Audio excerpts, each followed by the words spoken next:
Welcome to Building Bellingham. I'm your host, Leo Cohen. Season 2 is starting off a little different than Season 1.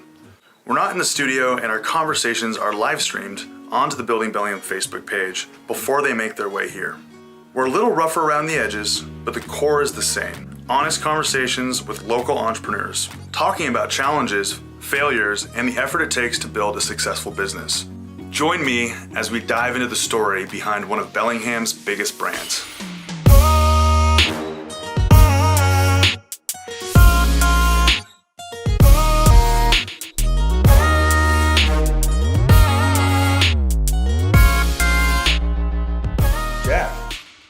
Thank you for joining us today on the Building Bellingham podcast. I'm your host, Leo Cohen. You and I, we've sat down and talked before in a different arena. And today we're going to take it a little different direction, talk a little bit about the story leading up to you sitting there right now. What's going on in your world. So thank you for joining me today. Yeah, you got it, man. It's my pleasure. So 2012, this is, you're on the corner of East Magnolia, North Forest. I think I was at Western when this buzz started coming around, no pun intended. And people were saying there's a new brewery coming in. And it wasn't until 2014 that you guys opened your doors. Tell me a little bit more about leading up to 2012, how this idea came around, and then we'll jump into a little bit more about that time period, the 2-year time period. Yeah. And I was mentioning to you before this, that it's refreshing to think about these times in this current climate. So thanks for helping me go back in time here. The classic story starts that we were, Frank and I were friends, and we were at the Green Frog, which turned into the Firefly, which, rest in peace, is vacant right now, which is just crazy. We're sitting there, we're drinking craft beer, we're talking about our future, we're, a couple pints deep, and we asked each other that big question of, what do you want to do? And, my answer was, man, I just want to start my own business.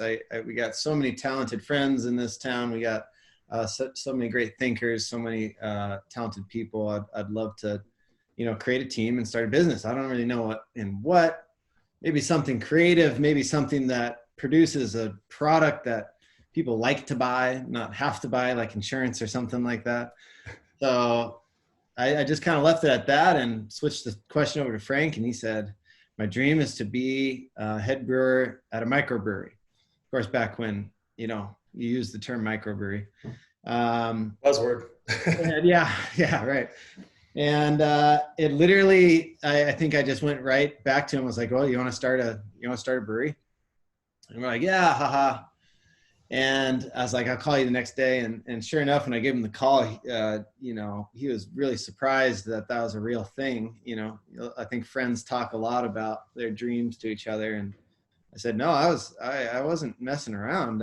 If you want to meet, we met at Colshan, and we talked about what the step one would be, and we shook hands. So created Aslan Brewing Company LLC in his parents' basement, right on Northwest Avenue, and then upgraded about 6 months later to a garage in the back of the Upfront Theater, awesome. Down off Bay Street.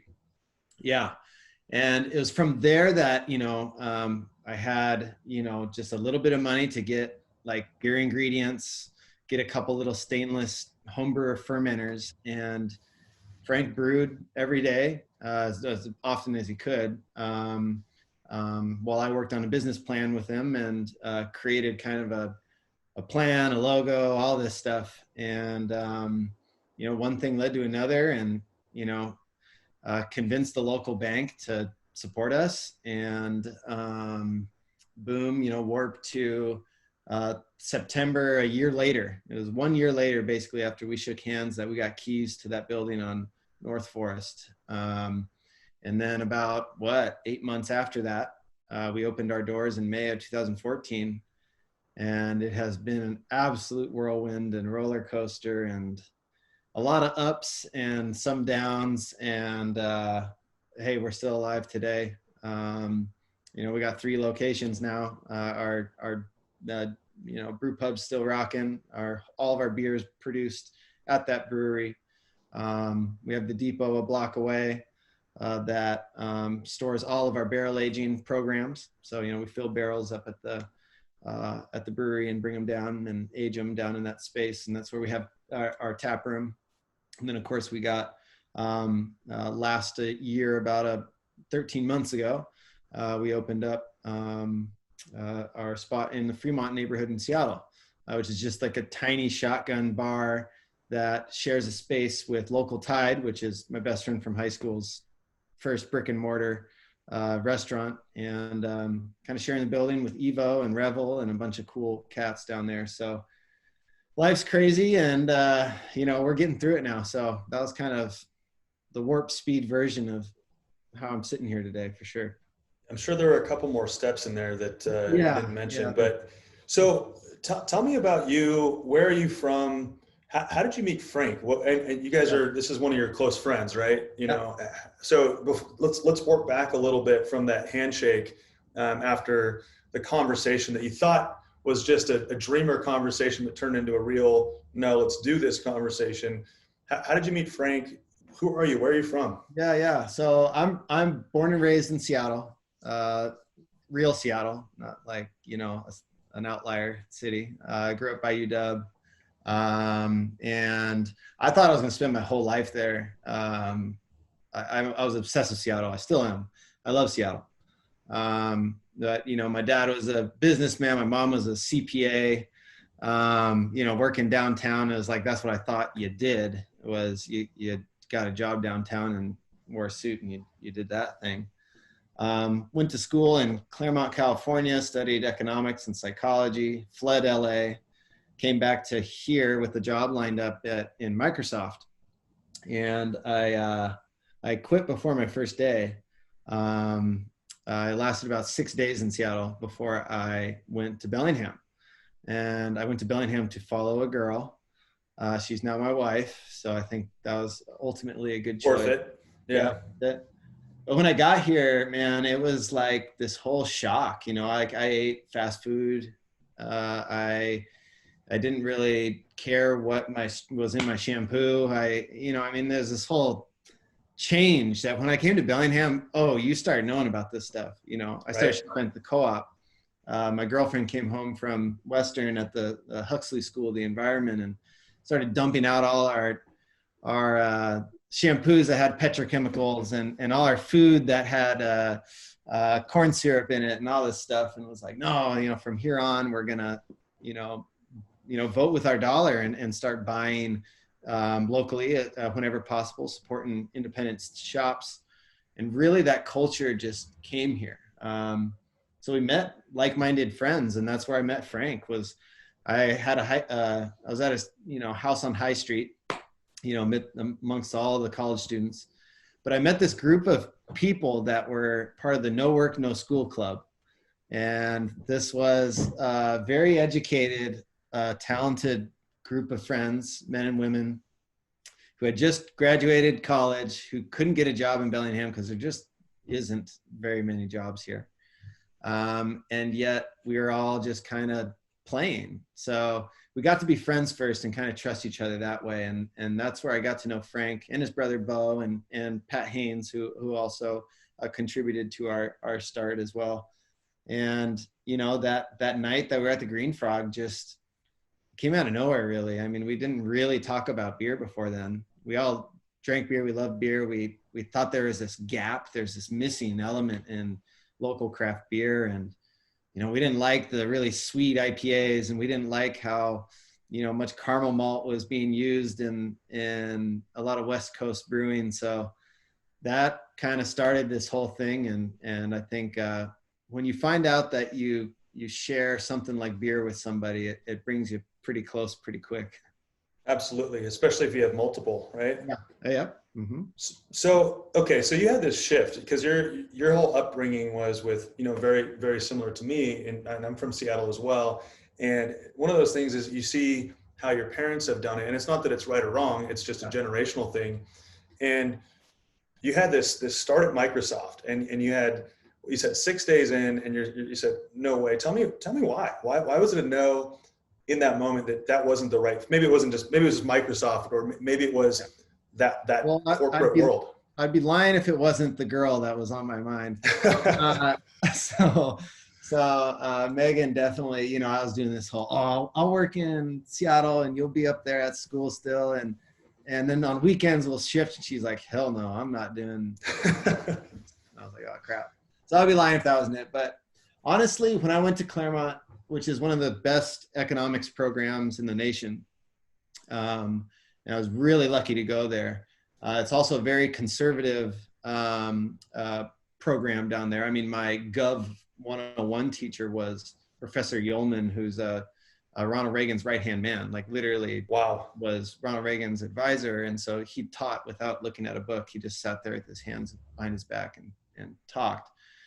But what that also breeded in my eyes, and again, you know, I'm not going to get political here, but what it breeded was this sense of, you know, a lot of investment bankers, a lot of, stock, day traders, a lot of people who are money thirsty. And it really put this bad taste in my mouth about what business typically has been and what capitalism really puts into somebody.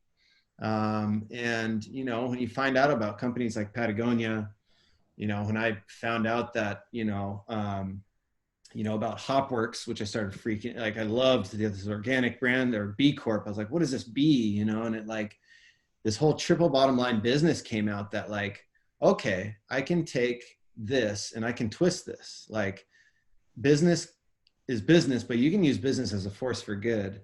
And so when I was up there and I thought about Microsoft, I thought about climbing the corporate ladder, it just wasn't worth it, especially if that meant I didn't get the girl at the end. So yeah, that was kind of the fleeing decision-making point there. So this is like a pushing point. You go through the process of really checking yourself internally and what's most important to you, your internal compass, and realizing that you do have a passion for business. You like business. Yeah. Everybody needs to make money to survive, and you can thrive too, but there's a way of doing it differently that impacts your local community, your friends, your family, people around the world in a bigger way. And so leading up to this moment, okay, so you chase the girl up here, and yeah, you have this conversation about, you just fleed the corporate, the kind of the typical corporate culture. But what pushed you into saying, okay, I'm going to start a business? How did your mind shift from being like, okay, I don't want to do that, but I do want to do this? And I mean, was it kind of like an ignorance is bliss? Like, I don't know what starting a business is like. So that's exactly what I was about to start with. Ignorance is absolutely bliss. I sit here today and often I'm really tired, you know, and being an entrepreneur and being an executive of a company that, well, before COVID had over 100 employees, and it's tough, man. And sometimes there are days where, you know, and I can admit this to all my employees, that, like, this is not what I signed up for. It's like, well, this is actually exactly what you signed up for. So yeah, no, I think it was just this idea that it was a one step at a time, manifest destiny. All we wanted to do at the very beginning was to make a beer that we could sell for money. And, you know, we get to drink it as well, probably for free. Like, that was it. Like, that was kind of the basis. Was like, wow, wouldn't it be cool if you got paid for brewing and you got to, like, do something unique and make it look good? And then there started being all these layers, right? Oh man, wouldn't it be cool if we source our ingredients local? Oh, wouldn't it be cool if they're organic? Wouldn't it be cool if we built our revenue surrounding the fact that we're going to be giving it back to the community? You know, what if we reuse the building? What if we, you know, I mean, there's all these things that kind of helped design itself. And quite frankly, at the end of the day, things got out of hand. You know, it was like, we were growing at, first year we brewed 2,000 barrels. Next year we brewed 4,000 barrels. Next year we brewed 7,000 barrels. It was just like this insane growth that was beautiful. but definitely sets up for times like these as like, whoa, this is going to test something else. So yeah, I'd say ignorance was bliss. Absolutely. But boy, it's fun. It's fun when it's fun. Absolutely. So you realize that there was this control of your own destiny, and you could do it exactly the way you wanted to, even if it's outside of the kind of the historical confines of how businesses are run. It doesn't matter, because you can do it the way that you want to do it. You and Frank can do it the way that you guys want to do it. And that attracted all the right people. And you're talking about, typically if you look at ingredients, or you look at, outsourcing or whatever it may be, it's much less expensive to outsource everything. And I know that's kind of how typically businesses operate, right? A lot of big corporations do it that way. In these moments where, because in the beginning you're putting all your last dollar into it, right? Whether it's bank money, whether it's your own savings, how did you balance that? Like almost like go back internally to your internal compass and say, this is how I operate, and you know what? Even though it costs more money to source, the hops locally, I'm going to do it anyways, and we're just not going to make X amount of dollars right now. We're going to do the right thing and invest in the right thing. How does inside of Jack's brain, how do you balance that? Yeah, I think youth played a lot into it. So I was 23 years old when we made Aslan Brewing Company LLC. So I mean, if you look at, when you're thinking of buying solar panels for your house, that's not a short-term investment. These are like long-term things that, will one day, pay itself back if you're still alive, that kind of thing. Right. And so I think when it came to designing a business, and I was like, shoot, I could do this the rest of my life, which, we can talk about that later of, how long can I do this? Is there other things I can do in my life? That was a huge thing. So it was like, oh, but you're telling me that in the long run, this will pay itself back. Okay, then let's do it. Oh, you're telling me in the long run, like my goal wasn't to make money in the first 5 years. It wasn't to build this thing to sell it. It was to create this long-term epic, like example of how you can run business that is not only, staying open, it's thriving while being able to give back to the people in the community and the planet. So this means that I haven't paid myself in 5 years, which people wonder, and it's like, oh, you can only bleed for so long, but part of that is again this youth. This is what has to be the new age business. I mean, think about it. Like we were looking at people like Boundary and being like, whoa, they're, in Colshan and chucking it and being like, God, they're just so awesome. Like we can't beat them in their own game, in our heads. It was like, we got to create a new form of this kind of business. And that's where this whole rabbit hole that we jumped into, that is, well, how can we make it even better? How can we give even more back? How can we uplift our employees and do all this? So it's a long-term thing. I think the youth played a role into it, and understanding that this is going to take time. That even though our ingredients literally cost 3 to 4 times that of any of the other breweries in town, like for our base malt that we buy 60,000 pounds at a time is literally 3.5 times as expensive per pound. That's insane. Like we're talking hundreds of thousands of dollars of costs a year for our ingredients that are more. And I don't get to charge that much more per pint. It doesn't all add up. So those are these long-term things. Well, if you can guarantee I'm still in business in 10 years, then this is going to work. All the debts will be paid off, all this, and then finally you can start building this. So it was a long-term play for sure. Yeah. And you, part of brewing, and I'm more of a, on the receiving end of beer. I'm not super knowledgeable on beer, but I do genuinely enjoy beer. And so tell me a little bit about the process, the scientific process of, and when I say scientific, I'm sure you guys had a couple beers along the way, but how many batches does it take? I mean, how many batches did it take from day one to get to open the doors to perfecting the IP? 15. The That's 15. what it's called, batch 15. Tell me about that. That was our 15th batch of IPA until we got it right. you know, and you can't just do batches back and back.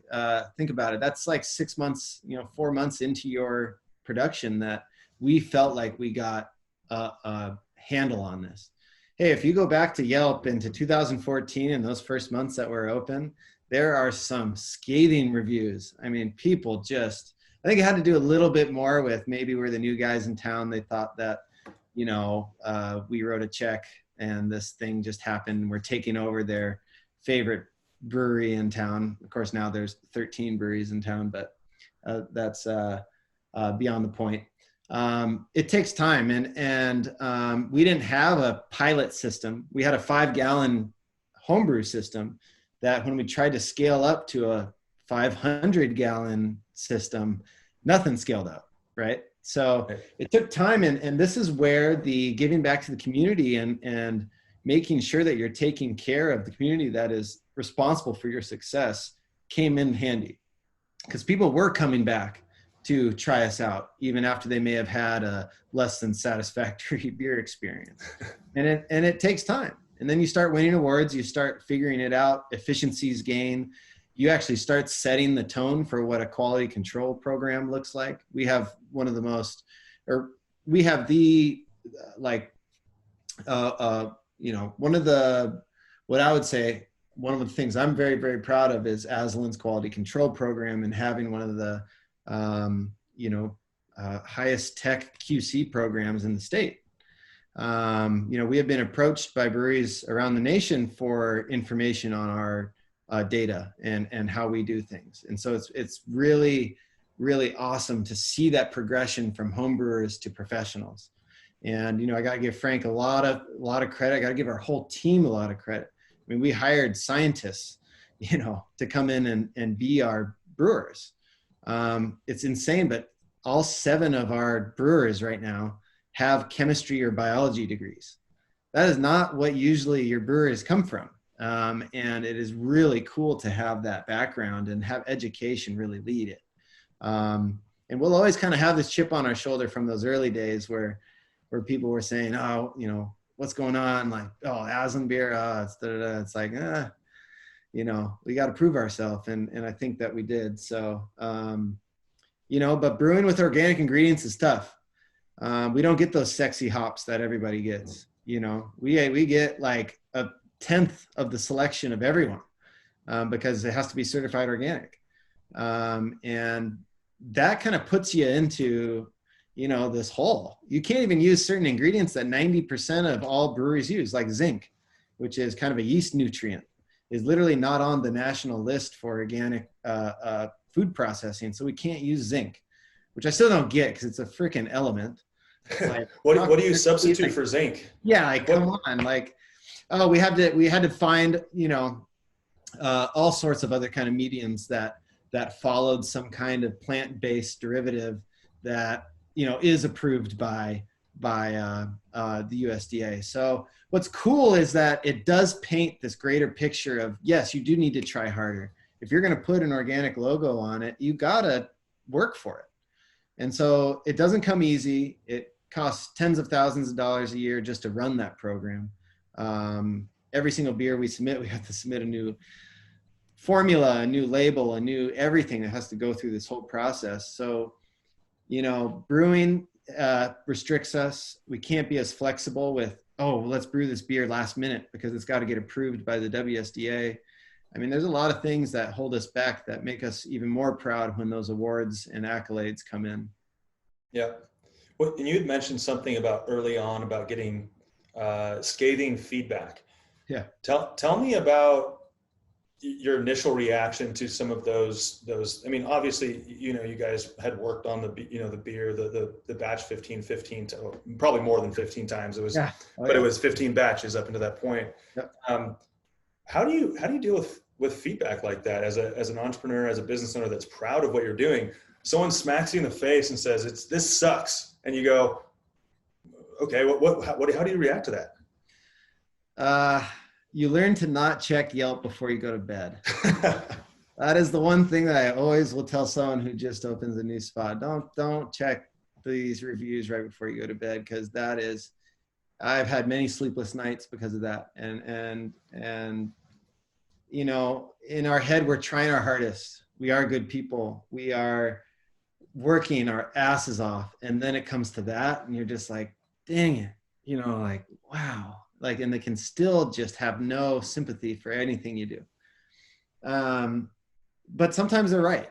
And sometimes they're wrong though. And I think that that is something that people need to understand, that like there is a purpose to check reviews. Sometimes it'll point out a trend. It'll point out kind of like, hey man, if you just got 6 reviews, the exact same thing over the weekend, they aren't making that up. You know, you need to do something about this. But again, like this was the worst. This was the moment that should have broken us, but didn't. This was in the local newspaper. About 2 months in, we made a Berliner Weiss. It's the first Berliner Weiss made in town, which was a kettle sour beer. So it's made with lactobacillus. It's got a sour tartness. It tastes like lemonade. It's a 600-year-old beer from, or more than 600, from Germany. So we make this beer, and this beer reviewer, who is also a crime writer, I don't know how he got to be the beer reviewer for this newspaper anyway, comes in, and the next day we get an F on our Disco Lemonade. It said under the review, I'd rather be drinking the ketchup at my table than this beer. And this is like widely posted, widely shared. You know, I think a lot has changed in terms of social media since 2014. And that was kind of ringing loud for people. People were even coming in the next day to be like, gotta try this F beer. I gotta see how bad this thing is. The funny thing is that beer made it to the medal round at the GABF that year. I love it. It is in the top percentage of the best Berliner Weisses in the entire nation. So there's this thing, right? Of like, when you're getting this feedback, you have to put it through a conscious filter in your brain that, okay, well, this might be true, this might not be true. You know, people's words have a lot of weight, especially when they come from certain periodicals or sources. I mean, it's tough to fight. But let me tell you, what we did was we looked at each other in the eye that night. I remember it was bad. Like, we got that news at like 4 p.m. Everybody's leaving, and we were just looking at each other like, but we're like, see you tomorrow. I'll see you tomorrow morning. All right. Yep. I'll be here. Show up, and you just keep banging your head against the wall till this thing breaks through. So it's tough. There's a lot of truths you can get out of it, a lot of lessons. But sometimes, man, you just got to stick to your guns and keep doing what you're doing. Yeah, absolutely. Well, I'm glad you didn't go into ketchup manufacturing, because that would have been a different route that probably wouldn't have landed you where you are right now. And well, okay, so let's go back to kind of when this all started. 2012, you go to the bank. You got institutional financing. I had hair down to my shoulders, and I was in flip flops and shorts. Yeah. Perfect target, you know. So you go in there. You've got hair down to your shoulders, you got flip-flops on, and you go and you sit down with this local bank or regional bank, and you say, all right, here's what I want to do. And what was that conversation like? How did that unfold? Well, I went to 4 banks. And they're all local, you know, generally regional. And of course, won't use any names here. The first one I went to, I mean, the guy was just smiling behind desk. I mean, I had a 64-page business plan. I had every question, every map, every demographic, every projection, every mock-up, everything. I even had little samples of beer that I came with from Frank.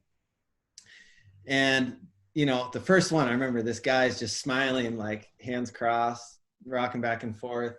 And it was almost one of those things, you know, pat me on the head, like, oh, that's cute. Like, oh, have you seen, you know, like Restaurant Impossible, how all the restaurants mess up, you know? Like, okay, go on. It's like, whoa, dude, like this guy just totally dismissed me. And maybe it was on me for looking like a deadhead or something like that. But, you know, that was one experience. The other experience was just someone who was listening, but was like, abso-freaking-lutely not.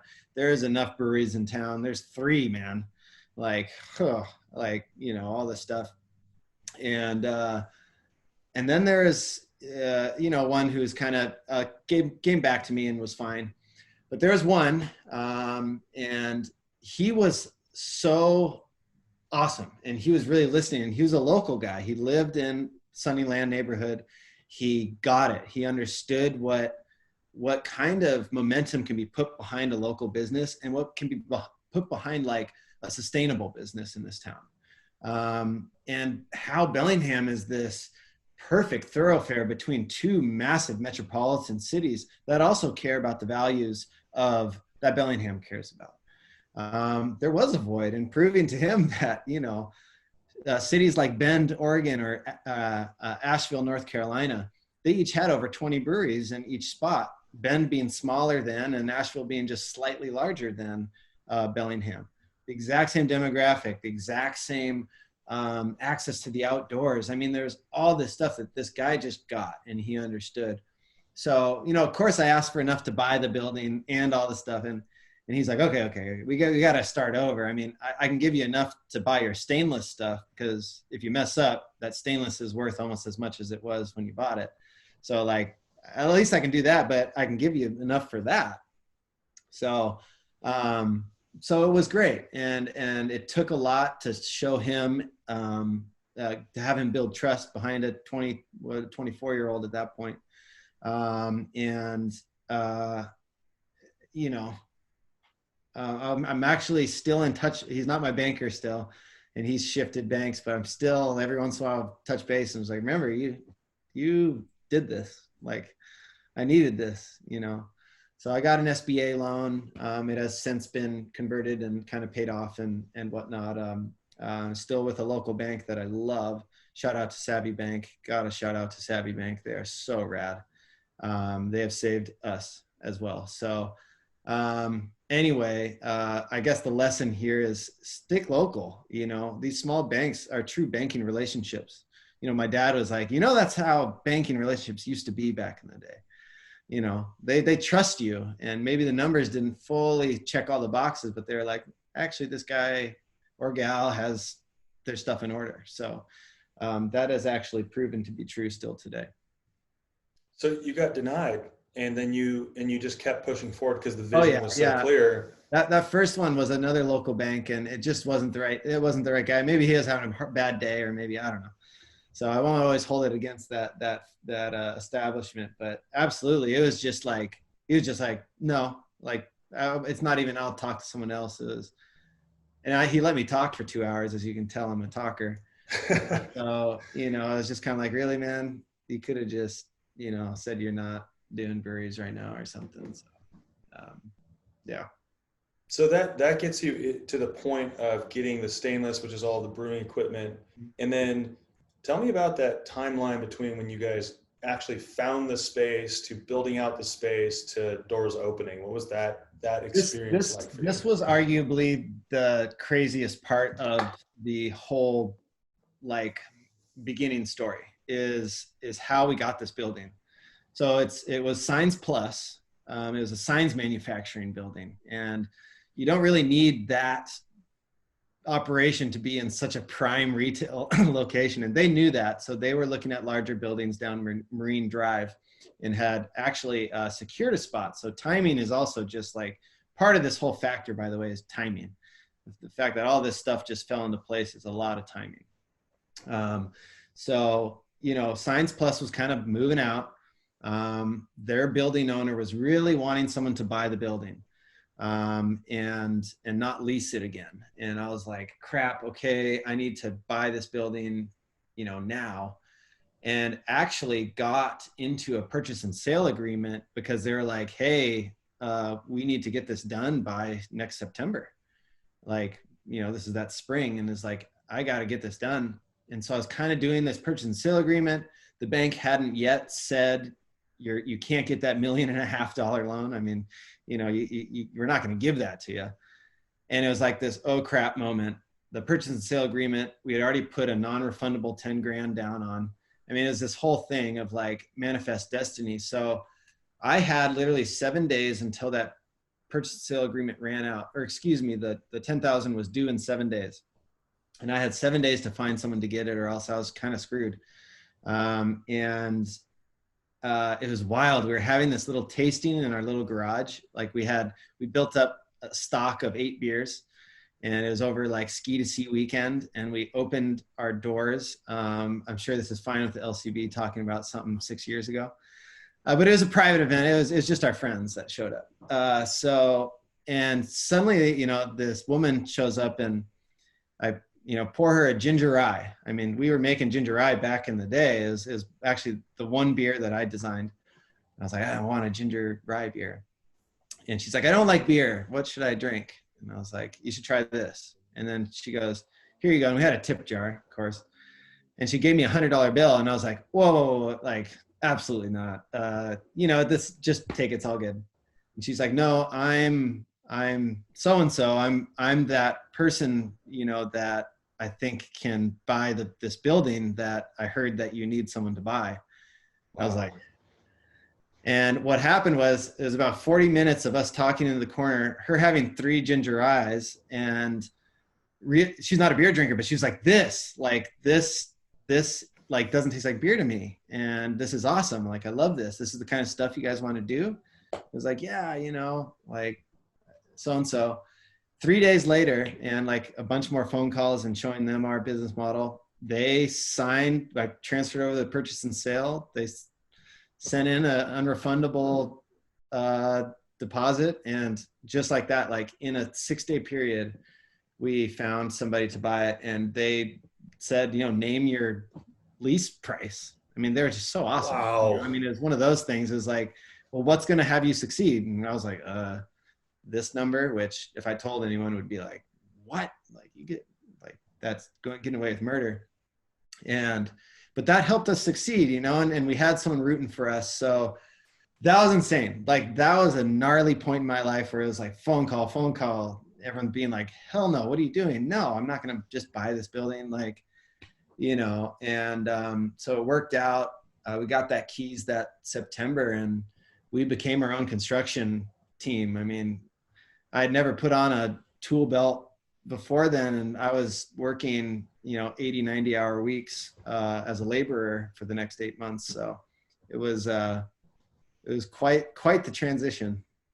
And during that time when you were, you know, even leading up to getting this purchase and sale agreement done, getting this investor, all of these different elements that came together all at once, were you working another job, or was it, I mean, were you just going 100% all in on this? No. And this is where, you know, I am one of the luckiest kids in the world. You know, back in the day, my parents gave, you know, us 10 grand or something to put in stocks. Well, the stocks I chose were Netflix, Amazon, and, you know, all right. So Netflix stock basically paid for my like down payment on the loan to get all this started.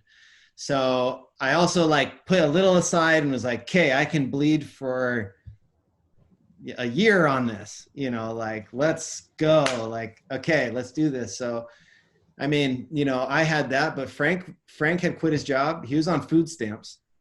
I mean, he was literally, all we could pay him was $1,000 a month. And, you know, and even that was kind of stretching it. Pat as well was helping at that point full-time too. He had quit his job and was on food stamps. I mean, they'd go to Papa John's and get a grab and go, and then go to the co-op and get veggies and put it on the pizza. Like, I'd watch this all the time and be like, nutrients. Oh. So it was a gnarly little transition. I'm absolutely broke still, but I have this wonderful asset, of course. But yeah, I mean, you know, my bank account's about the same as it was after I spent everything to start this. So it's been really interesting, you know, and it's an interesting, like, also like perspective of success, you know, because, you know, some people maybe think that now I have all this money and all this stuff, and I'm like, no, I got some awesome assets, absolutely, no doubt. But no, when you're running a triple bottom line business, I mean, you're proud to run payroll. and to Yep. continue to just pay people. Like, that's it, to not have to have extreme like credit debt and all this stuff. I mean, that's a win to me. Absolutely. And let's talk a little bit more about that model, because I think, for me, it's something that I've seen happen, but did not know that there was a name for it. And I very much admire it. And that's how we try to run our business here. But tell me a little bit more about how that works and why it's so important to you about, treating your community well, treating your staff. I mean, how important is it? How important are the people that work for you? Yeah, they are it. I mean, I didn't do all this. That's not me. I mean, this was from all the waves of talent that have come through, and people who aren't still with us, who have moved on to greater things, or who have moved maybe sideways to other projects or whatnot. The more that a company that is wanting to grow and wanting to kind of be ahead of the curve, you got to take care of your employees. So us jumping into being a B Corp is I mean, if you do your annual reviews, you do kind of feedback. We've had third-party consultants come in and do anonymous interviews with all employees. I mean, it is 10 out of 10 people who are like, yeah, yes, this is good. Maybe the money's good, maybe this and that, but like, I'm here because of the culture and the purpose. So it's talent retention. I mean, we don't go through a lot of changeover, especially with our salaried staff. And those are the people really making sure this place is ticking the way that it does. We also make sure that we have a lot of youth coming in through the restaurant, not only to keep us spriteful and youthful, but hey, man, like, I am a proud stepping stone in somebody's life. And when a business recognizes that and not trying to stranglehold or put a ball and chain on someone, and to say, no, you can use our business as a launch pad for your next step in life. The more we can do that and have that mentality, the happier the people are in here. I mean, they are very comfortable coming to me, asking me while they're still employed for letters of recommendation. And I'm like, hell yeah, you go get that, gig. And the cool thing is it opens up for another position for people. So, so they're everything. The human asset, the workforce is what makes this thing run. It is not run by a CEO. It's not run by a single manager or anything. Shout out to the entire Aslan team, because it takes a whole village to keep that thing running every day. Yep. Yeah. Agreed. And for you, how did you transition from someone that's always bootstrapped? I mean, your team, starting from just you and Frank and Pat, like, you guys bootstrapped it from day one. All of this is a story about bootstrapping, yeah. But as you've grown and as you've created this world for other people and opportunities and launch pads for other people, what is your time comprised of now? I mean, you're not as much like hands-on every day. You might be hands-on on a lot of things, but how does it go, shifting from being you and Frank being all of the different hats to being more one hat or more two hats or whatever it may be? What does that transition like for you? Yeah. So if you work back to, say, opening day, I was our social media manager. I was our wholesale manager. I delivered the kegs. I was doing all the bookkeeping. I was doing the hiring. I was running dishes a lot. It was indeed what you're describing as just like, hey, let's get by today. Let's survive today. I'll show up tomorrow and do it again. I remember Pat didn't not show up to work and work a 10-hour day for the first 3 weeks. I remember one day he showed up and he looked like a zombie. He looked dead. Like, it didn't look like he had a heartbeat, and we had to just send him home. And he didn't, I was like, dude, you can't be like, you got to stop. So, I mean, today I still do the books. I'm still accounts receivable, accounts payable. It's very important for me. I mean, I'm one of the only people who know that I balance my QuickBooks and reconcile my statements every single day. So I have my finger on the pulse of what kind of quick reaction decisions in terms of our investment, in terms of our moves that we can make, we can be there. I'm involved in a lot of the larger planning meetings and strategy meetings. But to be honest, the last 2 years have been a very purposeful move out of the way type thing. A lot of our employees just were hitting ceilings. They can do a lot more. They're smarter than us in a lot of ways. They're better at doing what we do in a lot of ways. And I think that moment of, as you say, you're asking about the transition, you have to let go. And you have to understand that someone may not do something that is irreversible that you would have done differently. You got to just be okay with that. As long as the building doesn't burn down and someone doesn't die, you can probably bounce back from it. So that mentality has really been put into place. And actually, especially in the last 8 months, Bo and Frank have both transitioned out of daily operations. So the coolest thing is we've got to now promote our lead brewer, Austin Umbanetti Hutton, who's been worked for us for 5.5 years, to head brewer. This is the dream job, and he's hit the ceiling. And, when Frank himself is saying, hey man, like, I see that you're not even able to do as good as you can because I'm here. Bo is the same way, where, his sales team was having a lot of hands being held and saying, I got this, I'll figure it out if a problem comes up. And now it's really on this team that can come together and make those decisions. And I've done the same in the marketing, where I've let that go off my chest. I don't even go to, I'm not part of marketing meetings. We have a administrative meeting where marketing presents what they're coming up with that week, every week. But, it's those things you just gotta let go. And so it is about this greater strategy. Of course, then something is always going to come up and say, no, you don't get to, not so fast, Jack. Like, COVID hit and it was like, wow, okay, let's basically redesign this entire business. Let's reinvest. Let's divest. let's do a lot of changes. And so now sitting here, fall and winter is just so brutal, normally anyway. And now it's just like so brutal that it's requiring a lot of my time to make sure that the lights stay on. But yeah, to say now we know what to do if at 5:30 tonight, Inslee says we got to shut down again, or, something comes up. So my days, I am working less hours than I was. But boy, I tell you, like, the thing about being an entrepreneur in this business, the moment you think you can start getting away, it'll pull you back. It'll get you back, but it gets you right back into something that you love. So it's kind honestly, of it's totally re-inspired me. Again, I'm the first to admit that, you hit your 5-year plan and you do your 5-year plan, and that happened a year and a half ago. And it was like, now what?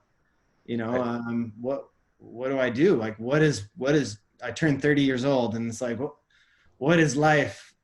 What am I doing here? And then this challenge comes up, and it's like, woo, like, entrepreneur, little light bulb clicks on again about like, wow, this is a cool challenge. As sick of a statement as that is, it's a really unique thing for us to try and overcome and continue to support our community. So, yeah. No, agreed. And that entrepreneur brain does kick in, and it has to kick in, because it's do or die, right? And so, yeah, it is. One of the things that I've always been fascinated about with your brand, I am, Leo is, Leo the lion kind of thing going on here. But your branding is so on point. I know your designer, I've asked multiple people at the depot, just love the designer's work. How did you, branding is so key, right? It's so key. It's what differentiates you when things get hard, right? Mm-hmm. And it's not about when things are good and there's 50 breweries and everything is good, anyone can do it, whatever it is.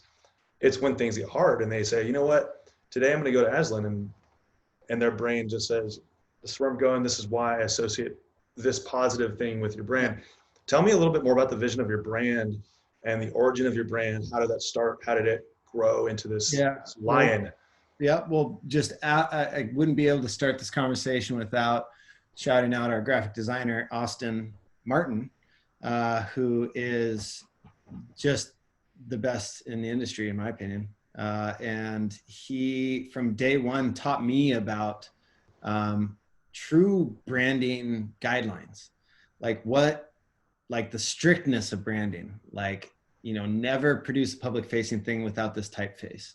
Never let someone invert the colors on the hophead, else it turns into a different animal, which actually, if you take our logo and you switch the colors, it does. It looks like a monkey instead of a lion, which is kind of crazy.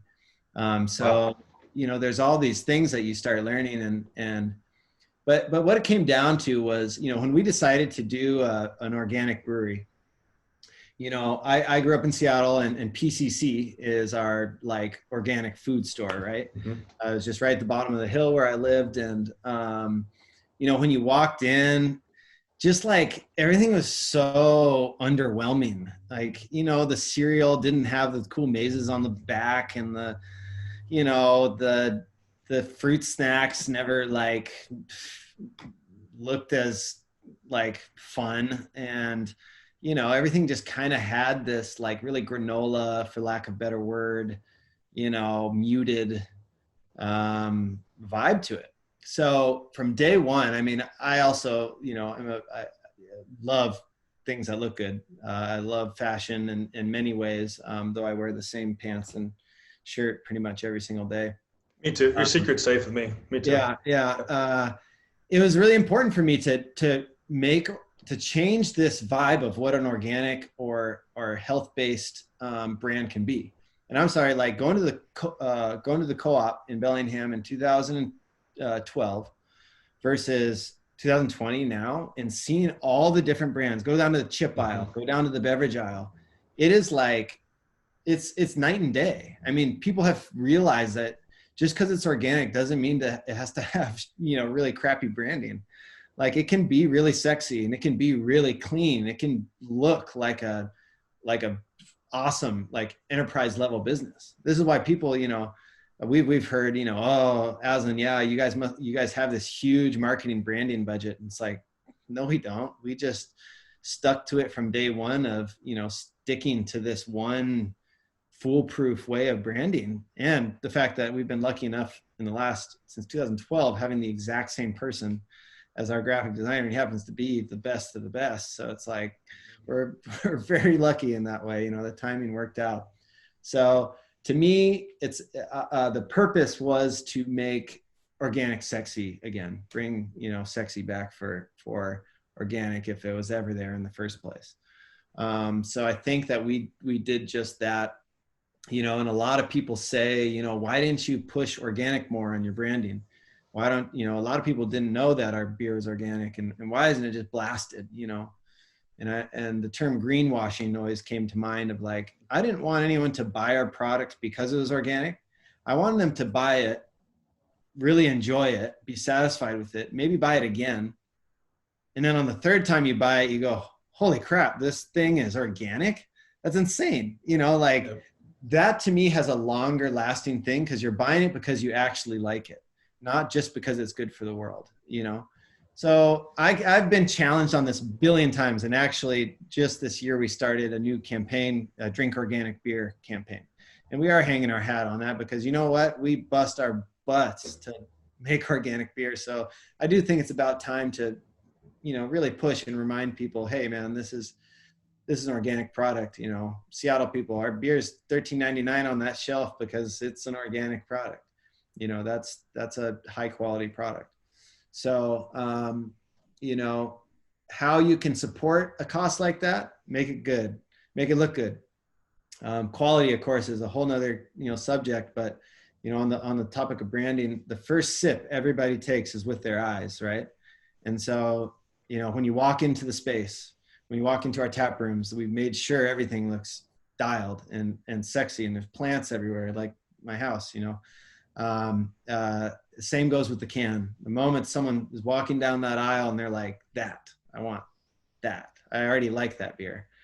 So it's wild. You'd like to think that this industry should be solely based off quality. And I'd like to think my purchasing power really does lie behind that. But it is fun to have a little wiggle of excitement with this awesome can that also tastes. Cans are awesome. Yeah. So, yeah. So how do you stay rooted in authenticity? I mean, authenticity is, I mean, you obviously you start with authenticity, Yeah. and that's how the business grew. And then you get this, that your world just, grows and dramatically increases. And then all of a sudden you have a lot of these probably roads to steer away. Like you can go down, this is me. And then this is like whatever the other way is, which is like maybe what you're talking about with starting by blasting out organic at the start. How did you decide to just, like, in those moments, again, just like be patient and say, this is me, this is what I'm trying to convey to our consumer? How did you react in those moments? How did you keep staying the course? Yeah. I think again, it's this idea of longevity. It's this idea of also confidence that you don't need to, rub in people's faces. My favorite athletes are those that aren't talking smack when they win, and they just walk off and you're like, God, you're good, and that's really cool. And I say that, and we have the flashiest brand. Like we love making bright colors and really bold statements and stuff like that. But yeah, authenticity is hard because, what is authenticity? Authenticity is learned, and it may not have been you all along. For example, we started this lager program, for example, 2 years ago, and started really focusing on making lagers. And this was a big push by Frank to make authentic beer. It's really hard to put roots in American authenticity when, we take inspiration. We're a big melting pot, and I'm sorry, every lager was based off a German lager. Every saison was this French saison yeast, or Belgium, spontaneous ferment. So for us to be authentic as well is really like almost an oxymoron, right? So you almost have to admit that from the start. So, we don't say we make a Pilsner, we make a Pilsner style lager. You make a Kolsch style ale, and so I think admitting that is part of the process, and that makes you authentic. That makes you your transparency really clean. I mean, in this day and age of the age of information, people can find out dirt and find out where you're getting your stuff and everything. So you might as well make all your dirt as clean as possible, right? Yep. Like transparency is huge. So that's a huge thing, is like, we knew that if we subtly place this organic in enough spots, right on you get to our website, it's there. It's not necessarily in the restaurant, but when on the menu, it's subtly there. People are going to stumble and find it and really appreciate that you're not smacking them over the head with it. It is, right. It's just there. It's a fact about you. And I don't think facts need to be bragged about as much as others. Marketing professors and advertising people are just like strangling me right now, being like, no. How are people going to know then? And I think that, again, it's still debatable. I mean, shoot, yeah. I'm starting a campaign this year that is based around telling people to drink organic beer. So, yeah. Yeah. But you didn't start with doing the Aslan organic depot. It's right, not exactly. Yeah. That would have been they would have loved you for that, but yeah. you would have not felt like you were on your path there. And yep. I'm really curious about this trio dynamic, having two other business partners. Each one of you is unique, and you probably appreciate each other for each other's unique talents and skills, and appreciate where you have shortcomings as a business person, whatever it may be. How does it operate to have two other business partners? Do you butt heads? When you butt heads, how do you solve those problems? Oh, yeah. Well, it's probably more of an obvious question, but tell me more about that dynamic and how important that is. So it's funny because Bo and Frank are brothers, so there's a whole other dynamic there. So they grew up with each other, and I mean, they literally fought and beat each other up their whole lives. I had two brothers as well, and we didn't like actually wrestle and like hit each other, but like, I mean, there's these things that, Bo and Frank are just hilarious, but you found that that's got them through a lot of situations. I mean, quite frankly, and this may be a weird thing to say, but if every workplace made it okay every once in a while to have two people wrestle, I mean, I think it would actually like solve some issues. You're like, did you get it out? Are you done now? Okay, great. So you're both human, and this is what, we're both trying to figure this out. Okay. So what it did though, talking about the multiple business partners, it's hard. It's harder. Now that Bo and Frank have stepped away from daily operations, it is arguably easier for me as an executive to do my job, because now it's just my word, but here's the deal is I'm trying to uplift and elevate everybody, employees who are not owners in the company, to feel like they have that kind of investment. And that's a tough thing because, they're not, they wouldn't lose or gain anything if, the business went under or anything like that, other than their jobs. It's not like they would have to owe all these debts that I owe, so in many ways it's easier. What's harder about kind of being solo at this point is that the trio always uplifted each other, right? So like on average, if you go around the world and you poll people, I mean, probably on average, 1 out of 4 people are kind of bumming out every day.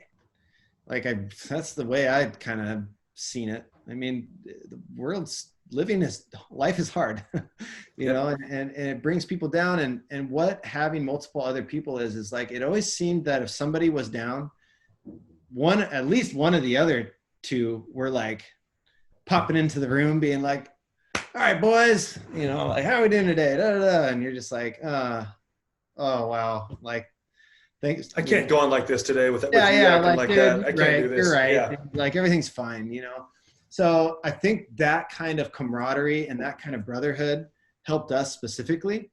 It also created a lot of hurt, where communication was lacking. You can't tell everyone everything and how your brain works, and certain things get through certain other people and people get hurt. So, it also was extremely difficult.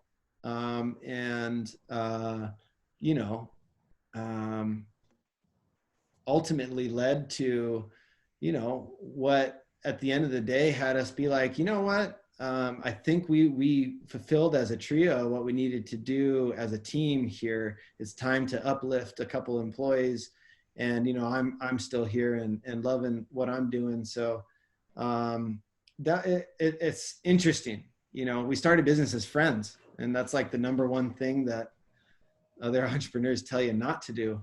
And I can see why, because even in their exits, you're like, there's this feeling, am I supposed to be mad at you right now? It's like, wait, no, like, I love you, Yeah. I want you to go do other things, Frank right now, not to jinx anything, knock on wood, but got accepted to be a head brewer in a brewery in Paris. His lifelong dream to go brew in Europe, and like, it is extremely emotional to me, because like, that opportunity would not have come up, like applying for a head brewer job and getting accepted, it's insane. Wouldn't have happened without what we went through. Right.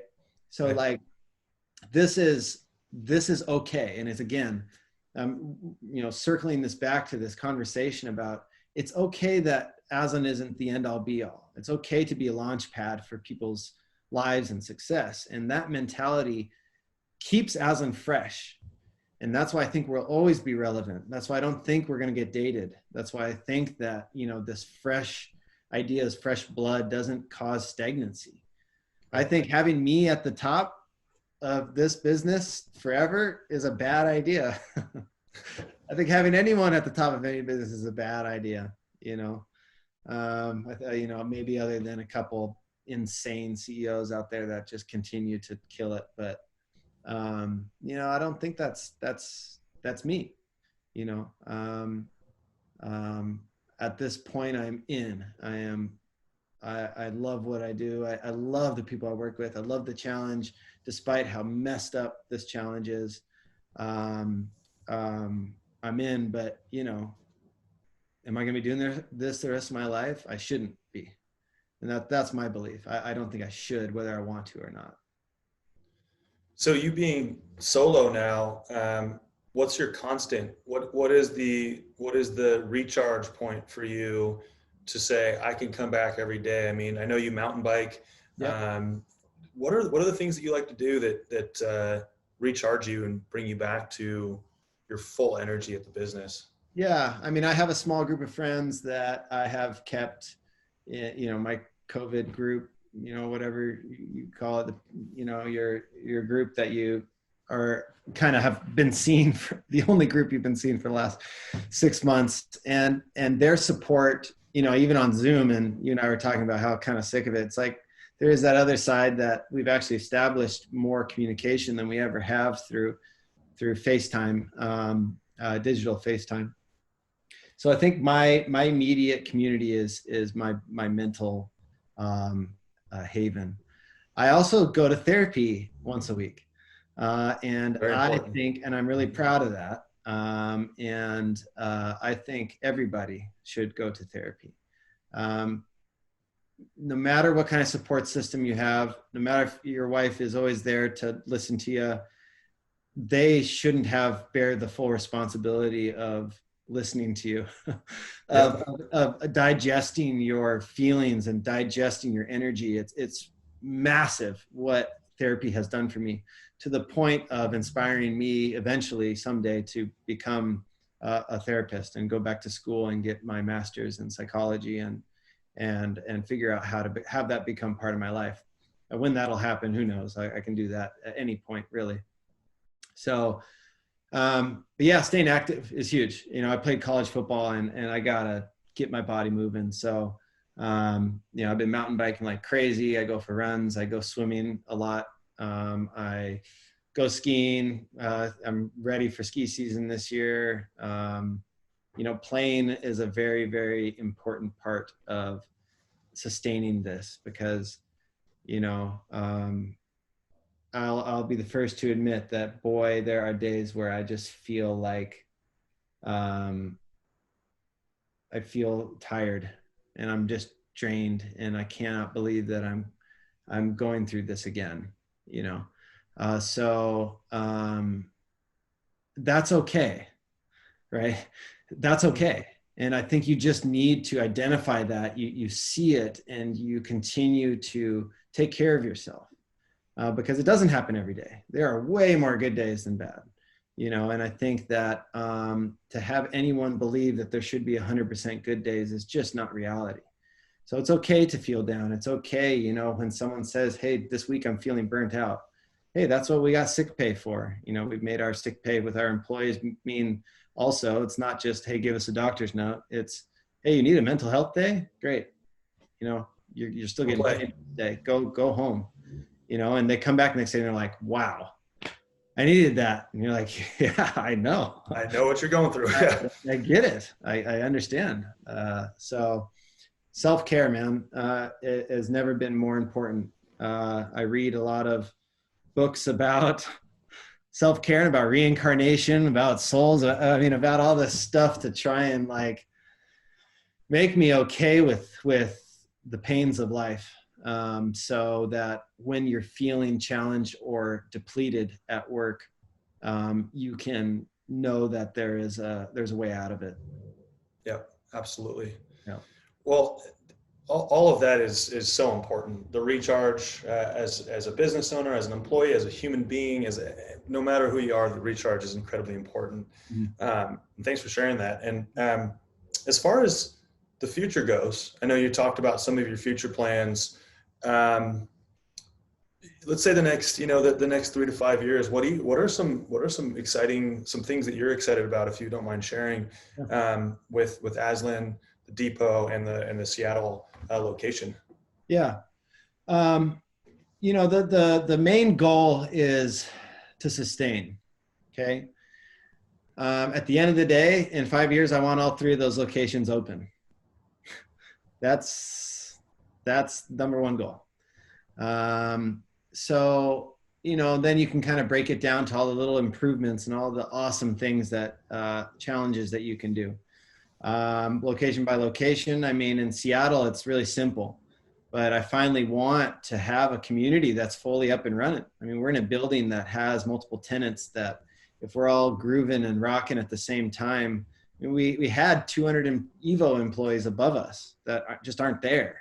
Google and Tableau are down the street and they aren't there, and so in Seattle, it's this very, we haven't even seen it. We've just been open a year and most of that year has been just like totally a punch in the gut. So in Seattle, it's just about kind of engaging more at that community. I really want to make sure that even being based out of Bellingham, that we are giving back to that community and sustaining that way. So, in Seattle, it is what it is. It's a tiny bar, but I think that in terms of creating more collaborations, more opportunities for our employees down there to we started doing the Queen Anne Farmers Market, which was really rad and was a total hit. I mean, those kind of things, pop-ups throughout Seattle, like how can we service that city that has supported us for years? I mean, Seattle buys a lot of beer from us and we are alive because of them. So, and the depot is this endless opportunity location. I mean, if you don't know, like that big building with the mural that's in our beer garden is so cool. It's the coolest thing. And it is such a rad building that we are this close to putting a little commercial kitchen in there with an event space up front. And we're about to do our own food program down there, do all these little like classes and like a full rentable long table that you can do. I mean, we had all these ideas. So, that's an event space. We had 3 weddings we're supposed to do this summer at the depot. Wow. And they all got canceled and pushed back or just canceled forever. So, the depot is going to be a venue someday and Bellingham needs more venues. And that's going to be a huge goal of mine is one, establishing depot as a more accessible place for the average person. We've removed all the Persian rugs and leather couches and stuff because I think it was scaring a lot of people away.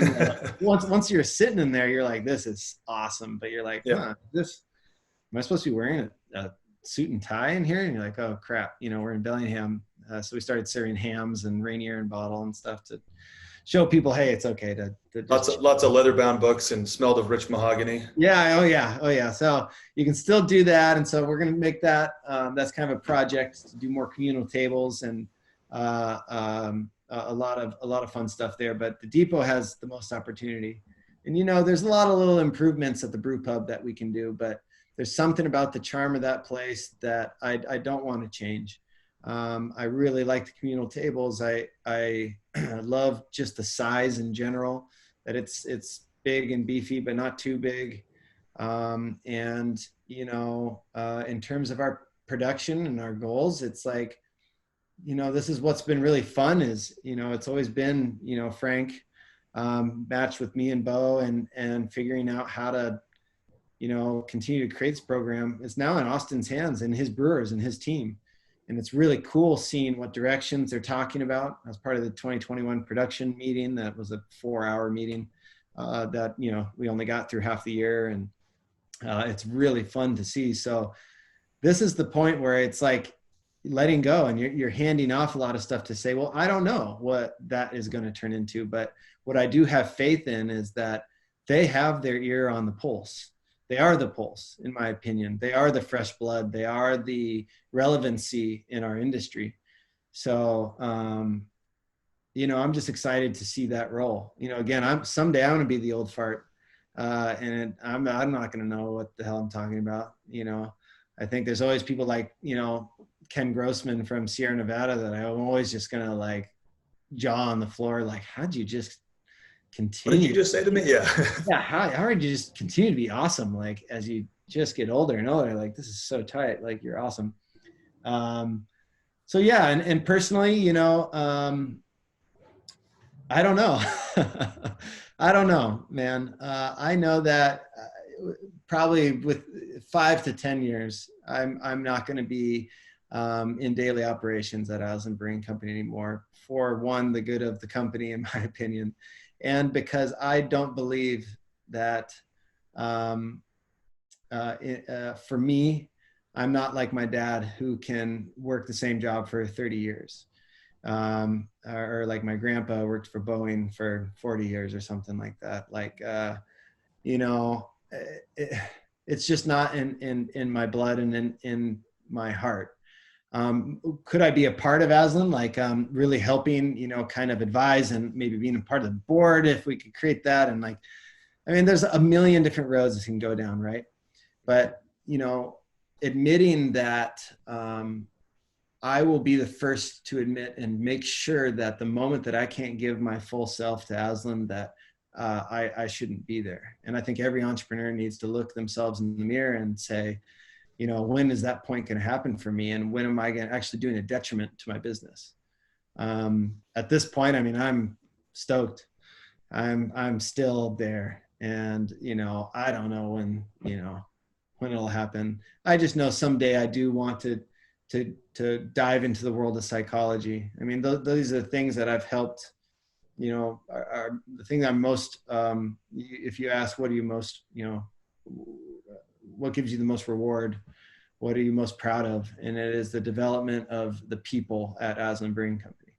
And that took a lot of psychology, took a lot of understanding you can't make one policy that will apply to everybody. And how that works in organizational psychology and in life and family psychology. And that fascinates me. So if I can involve that somehow with Aslan, if I can involve that in the industry somehow, that's great. But that is definitely a goal of mine in the future. So I'll always be drinking craft beer and you know, I'm always going to be invested in Aslan, but yeah, it's weird to talk about, you know. Yeah. But it's kind of crazy. I just watched it with Bo and Frank, and it's okay. Like that's what you need to tell yourself. Like, it's okay. It's okay that, you know, Bo's about to go on a little adventure, you know, surf adventure solo, you know, like doing this whole kind of thing. And Frank's living his dream, you know, gonna go do it in Europe. And like, this is really cool. It's not a loss, you know, it's a change, and it can be for the good. So I'm not going to let that hold me back from taking my next step either. Well, that's incredibly introspective and perceptive, and it takes a lot to be able to look at it that way. And I think I'm going to make you a shirt that says "Craft beer is greater than ketchup." Yeah. Oh my God. I would wear that all the time, dude. All right, game on. Yeah, Game yeah. on. Not many people know what that would even refer to, but I'd be like, oh, you want a story? Let me tell you. Let me tell you.